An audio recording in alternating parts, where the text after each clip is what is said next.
একসময় অনেক দূরে এক জাদুময় বনে বাস করত একটি ছোট্ট হরিণ। তার চোখ ছিল বড় বড় আর মনটা ছিল খুব সাহসী। সেই বনটি ছিল রঙিন ফুল, উঁচু উঁচু গাছ আর আনন্দে ভরা পাখির গানে ভরপুর।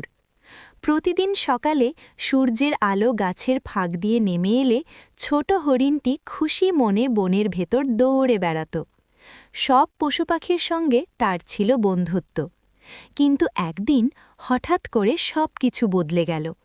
আকাশে কালো মেঘ জমল, বনের আলো কমে গেল, ফুলগুলো ঝরে পড়ল, পাখিরা চুপ হয়ে গেল। পুরো বন যেন দুঃখে ঢেকে গেল। সবাই ভয় পেয়ে গেল।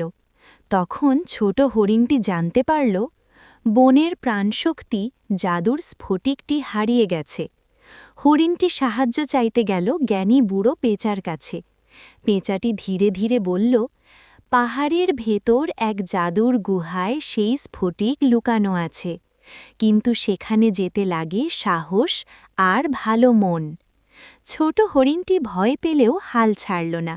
সে ঠিক করল বনকে বাঁচাতেই হবে। অনেক পথ পাড়ি দিয়ে সে পৌঁছাল সেই পাহাড়ের গভীর গুহায়। চারদিকে নীল আর বেগুনি আলো জ্বলজ্বল করছিল। গুহার মাঝখানে ছিল সেই জাদুর স্ফটিক। সাহস করে ছোট হরিণটি স্ফটিকটি মুখে তুলে নিল। হঠাৎ চারদিকে আলো ছড়িয়ে পড়ল। হরিণটি ফিরে আসতেই পুরো বন আবার প্রাণ ফিরে পেল। ফুল ফুটল, পাখিরা গান গাইল, সূর্য আবার হাসল। সব পশুপাখি ছোট হরিণটিকে ঘিরে ধরল। তারা আনন্দে নাচল, খুশিতে উদযাপন করল। সেই দিন থেকে ছোট হরিণটি হয়ে গেল বনের সত্যিকারের নায়ক। আর সেই জাদুর বন আবার হয়ে উঠল আগের মতোই সুখী ও সুন্দর।